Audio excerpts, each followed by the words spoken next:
오늘은 2023년 10월 4일부터 지난 일주일간의 말씀 묵상을 나누겠습니다. 저는 열왕기상을 계속 묵상하고 있습니다.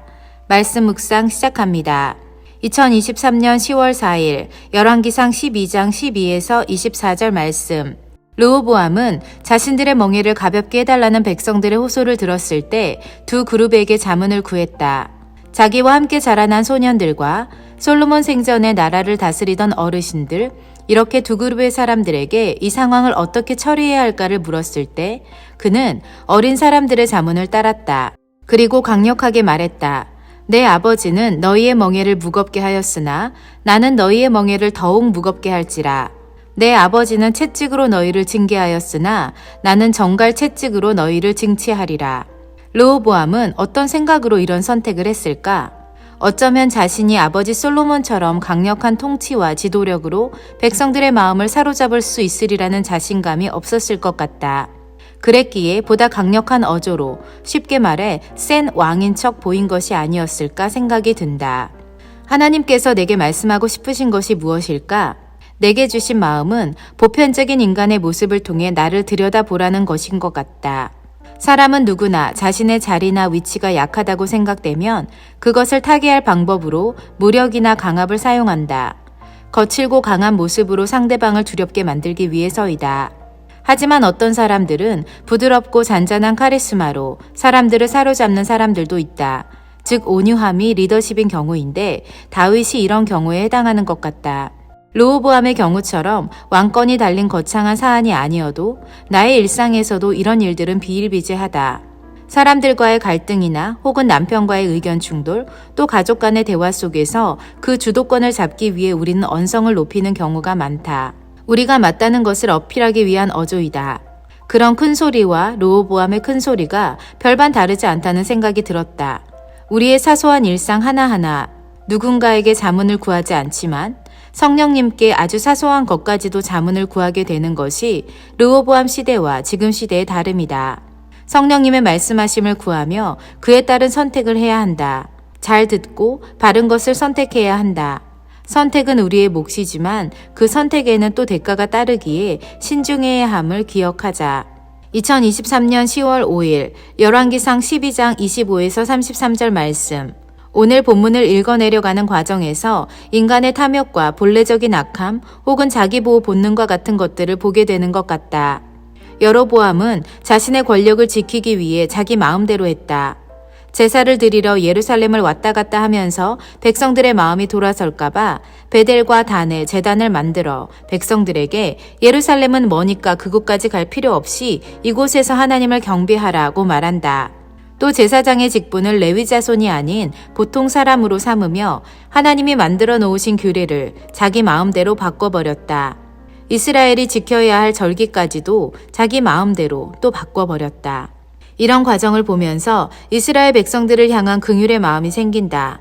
아무것도 모르는 백성들에게 마치 그것이 옳은 것처럼 가르치고 행하게 하여 죄를 짓게 만드니 얼마나 무서운 일인가. 또 여로보암이 행한 이 일들이 피 흘리는 전쟁처럼 잔혹한 학살은 아니지만 백성들의 영혼과 삶을 무너뜨리는 무서운 살인처럼 느껴졌다. 보이는 것이 전부가 아니라 보이지 않는 영의 세계와 마음의 세계를 봐야 하는 것이 우리 그리스도인의 삶임을 새삼스럽게 느끼게 된다. 국가에서 결정하는 크고 작은 일들이 결국 국민들의 삶뿐만 아니라 영혼에 영향을 미치게 된다. 우리의 정신과 마음과 영의 말이다. 지도자의 선택이 이래서 중요하다. 자신의 유익을 위해, 자신의 기득권과 소유를 지키기 위해, 자신을 지키고 보호하기 위해 교묘히 하나하나를 바꿔가는 것. 그것이 죄이다. 여로보암이 오늘 행한 이 일이 훗날 모든 사람들이 저주받는 통로가 되었음을 역사가 보여주고 있기 때문이다. 명심하고 깨어있자. 나의 유익을 위해, 내 것을 지키기 위해, 나의 욕심 때문에 하나님의 질서와 가르침을 훼손시키지 말자. 2023년 10월 6일 열왕기상 13장 1에서 10절 말씀. 그 이름조차 나오지 않는 무명의 하나님의 사람이 나타나 베델에서 제사하는 여로보암을 규탄한다. 여로보암이 하나님의 말씀을 거스르고 자기가 원하는 곳에 제단을 쌓아 백성들을 죄악의 길에 빠뜨린 것을 공개적으로 비판하며 하나님의 행하신 일을 보여주는 사건이 일어났다. 하나님의 사람은 제단을 향하여 제단아 제단아 여호와께서 이같이 말씀하시거늘 다윗의 집에 요시아라 이름하는 아들을 낳으리니 그가 내 위에 분향하는 산당 제사장을 내 위에서 제물로 바칠 것이요 또 사람이 뼈를 내 위에 사르리라. 이렇게 하나님의 말씀을 대언하고 나서 실제로 제단이 갈라졌고 그 위에 재가 쏟아졌으며 이 사람을 끌어내라고 명령하는 여로보암의 편손이 마르는 일이 발생했다. 이 사람이 누구인지 우리는 아직도 이름조차 모른다. 하지만 그가 하나님의 말씀을 들은 자였고 들은 말씀을 선포했으며 여로보암이 이 사람의 능력을 보고 선물로 그를 회유하려고 했어도 그는 흔들리지 않았다. 비록 길지 않은 스토리지만 여기서 나는 곳곳에서 묵묵히 하나님의 사람으로 살아가며 하나님의 뜻을 말하는 데 주저하지 않는 믿음의 동역자들이 있음을 확인하게 된다. 말 그대로 무명의 그리스도인들이지만 자신이 있어야 할 곳에서 역량 있는 그리스도인으로 살아가는 우리가 되어야 함을 되새겨보게 된다. 사실 오늘 본문의 장면에서 지금 현재 우리나라의 정치적 상황이나 지도자들의 모습과 많이 오버랩됨을 느낀다. 아닌 것을 아니라고 말하는 그리스도인이 많은 세상인지 아니면 아닌 것도 맞는 것이라고 여기며 살아가는 그리스도인이 많은 세상인지를 고민해보게 되는 말씀인 것 같다. 2023년 10월 7일 열왕기상 13장 11에서 19절 말씀. 어제 묵상에서 만났던 하나님의 사람을 오늘 다시 만났다. 이 사람이 유다로 돌아가려는 길에 베델에 사는 늙은 선지자가 나타나서 자신의 집에 가서 함께 떡을 먹자고 한다. 하지만 이 하나님의 사람은 노라고 거절하며 하나님께서 그에게 너는 거기서 떡도 먹지 말고 물도 마시지 말며 내가 오던 길로 되돌아가지도 말라고 하셨다며 단호한 듯 보였다. 하지만 베델의 늙은 선지자가 자신도 그와 같은 선지자이며 하나님의 천사가 자신에게 찾아와 하나님의 사람을 집으로 데려다가 떡을 먹이고 물을 마시게 하라고 했다며 속였다. 우리도 이와 같은 상황을 만날 때가 있는 것 같다. 영적인 권위자나 신뢰하고 있는 사람이 우리에게 와서 하나님의 뜻이라고 무엇인가를 대언해 주었을 때 우리는 그 말에 대해 스스로 영적인 분별을 할 새도 없이 그냥 믿어버리고 따른다. 그것이 정말 자신을 향한 하나님의 음성이고 뜻인지 모른 채 말이다. 영적 분별력은 우리가 영적인 환경 안에 있을 때에도 필요하다는 사실을 깨닫게 된다. 하나님의 천사가 찾아와 하나님의 뜻이라고 우리에게 직접 가르쳐 준 것이 아니라면 다른 사람이 들은 나를 향한 하나님의 음성에 대해서는 또 한 번 분별이 필요하다. 특히나 이 하나님의 사람처럼 큰 사역을 감당하고 지쳐 있을 때 그 틈이 우리가 영적으로 연약해질 수 있기 때문에 더욱 조심해야 한다. 하나님의 우리를 향한 계획과 뜻은 우리 스스로 듣고 깨달아야 함을 잊지 말아야 되겠다. 2023년 10월 8일 열왕기상 13장 20에서 34절 말씀. 베델의 늙은 선지자의 속임에 넘어간 하나님의 사람은 그가 이룬 나름의 업적과 성과가 무색하게도 어이없이 죽게 된다. 사역을 마친 후 돌아가되 그 땅에서 떡도 먹지 말고 물도 마시지 말라는 하나님의 말씀을 지키지 않았다는 이유 때문이었다. 그런데 더 웃긴 것은 이 예언의 말씀을 전하는 사람이 그를 초대했던 베델의 늙은 선지자라는 사실이다.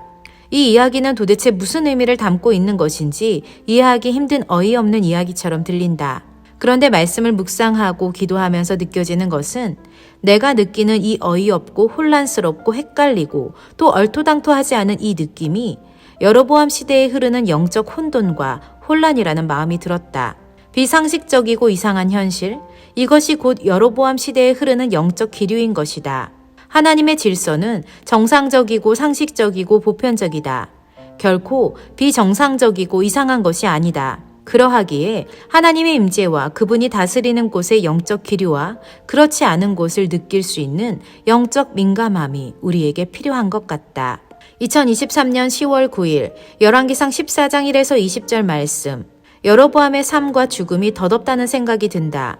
하나님께서 왕으로 세워주셨는데 제대로 왕노릇을 하기는커녕 이스라엘 백성들을 악하게 인도하는 사람으로 영원한 죄명을 쓴 사람이 되어버렸으니 얼마나 불쌍한 인생인가 싶다. 가장 무서운 것은 우리가 지은 죄로 우리가 마땅한 벌을 받는 그것이 아니라 우리의 죄가 누군가 죄를 짓게 만드는 원인을 제공한다는 데 있다.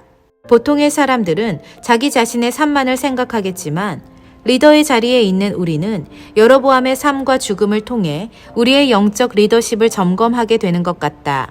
적어도 우리가 우리 자신도 범죄하고 내 주변 사람들도 범죄하게 만드는 주범이 되어서는 결코 안 된다. 잊지 말자. 2023년 10월 10일 열왕기상 14장 21에서 32절 말씀. 르호보암이 왕이 된 후 그 아버지 솔로몬 시대의 영화는 간 곳 없고 심지어 나라의 모든 보물과 성전의 보물, 솔로몬이 만든 금방패까지 모두 애굽 왕 시삭에게 빼앗기고 만다. 나라의 흥망성쇠가 이렇게 극명하게 달라질 수 있음을 본다. 솔로몬 시대에 화려했던 금장식은 온데간데 없고 놋방패를 만들어 사용해야 했고 그마저도 풍족하지 않은 르호보암 시대를 보며 어쩌다 또 무엇이 이렇게까지 나라를 쇠퇴하게 만들었을까 싶다. 리더십의 문제가 크겠지만 더 근원적인 문제는 하나님의 주권을 얼마나 또 어떻게 인정하느냐에 있는 것 같다. 르호보암의 기록에는 하나님의 뜻을 구한다거나 선지자를 통해 하나님의 음성을 들었다는 내용이 없기 때문이다. 하나님이 있는 나라와 하나님이 없는 나라, 또 하나님이 있는 사람과 하나님이 없는 사람, 이 두 부류가 극명한 대조를 이루고 있음을 보고 있기에 우리의 현재도 구체적으로 들여다봐야 한다.